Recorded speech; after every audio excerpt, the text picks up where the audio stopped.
उत्तर प्रदेश में 10 सीटों पर विधानसभा उपचुनाव होने वाले हैं। उससे पहले तमाम राजनीतिक दल अपनी अपनी तैयारियों में जुट गए हैं। मुरादाबाद की जो कुंदरकी विधानसभा सीट है उस पर भी बताया जा रहा है कि 2 सितंबर को जो है मुख्यमंत्री का भी कार्यक्रम लगने जा रहा है और उससे पहले जो है भारतीय जनता पार्टी अपना जो सदस्यता अभियान है वो भी शुरू कर रही है। हमारे साथ उत्तर प्रदेश भाजपा अल्पसंख्यक मोर्चे के अध्यक्ष कुंवर बासित अली साहब हैं। बासित अली साहब, ये बताइए, उपचुनाव आने वाले हैं और भाजपा का जो सदस्यता अभियान है उसकी शुरुआत होने जा रही है, क्या रणनीति है?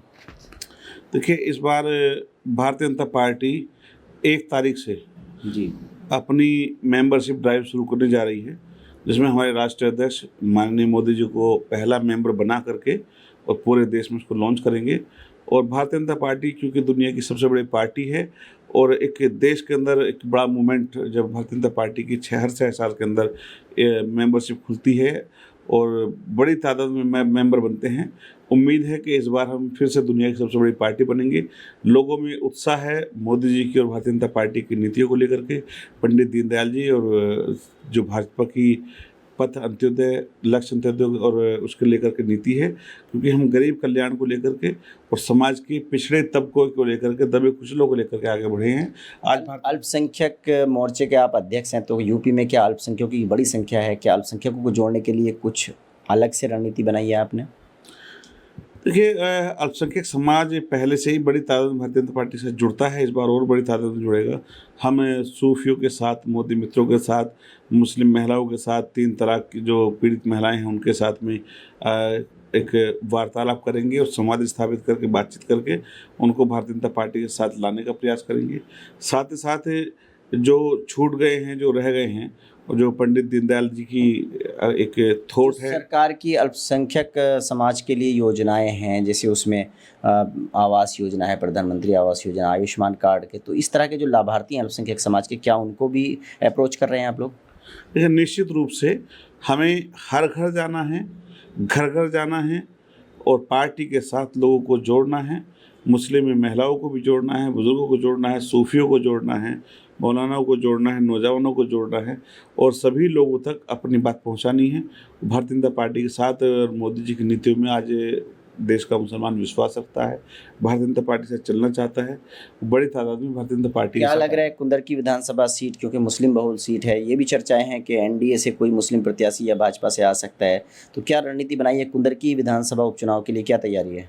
देखिए, भारतीय जनता पार्टी ज़मीन पर सर्वे करती है, लोगों का फीडबैक लेती है, कार्यकर्ताओं की इच्छा जानती है और जो उस इच्छा के अनुरूप जो भी व्यक्ति निकल कर के आता है उसको चुनाव में मौका दिया जाता है, क्योंकि चुनाव जीतने के लिए लड़ा जाता है। यहाँ एक जो समाजवादी पार्टी जातियों में बांट करके और जात के आधार पर टिकट देती है, भारतीय जनता पार्टी फीडबैक और नेता और जो लोगों की राय होती है उसके आधार पर टिकट देती है। भाजपा कभी इस सीट पर नहीं जीती है। जब बिलारी सीट भी इसमें होती थी 1993 में, सिर्फ एक बार भाजपा को जीत मिली है। वो जब से वो सीट बनी है अलग, उसके बाद से कुंदरकी विधानसभा सीट पर भाजपा कभी नहीं जीती है। तो इस बार क्या रणनीति होने वाली है, कौन सा फार्मूला फिट करेंगे ताकि ये सीट भारतीय जनता पार्टी जीत सके? देखिए, आज भारतीय जनता पार्टी की अगर मैं कुंदरकी की बात करूं, कुंदरकी में हमें हर गांव के अंदर समर्थन मिला है और समर्थन मिलने के बाद हज़ारों की तादाद में मुसलमानों का वोट मिला है। उस वोट को किस तरह से बढ़ाया जाए और जीत की स्थिति में आ जाए, इसके लिए पार्टी ने योजना बनाई है। इस बार भारतीय जनता पार्टी 10 की 10 सीटों पर जीत करके आएगी, जिनमें कुंदरकी भी 1 सीट होगी। हाल ही में जो लोकसभा चुनाव हुए हैं उसमें इस सीट पर भाजपा कम से कम 50,000 वोटों से पीछे रही है।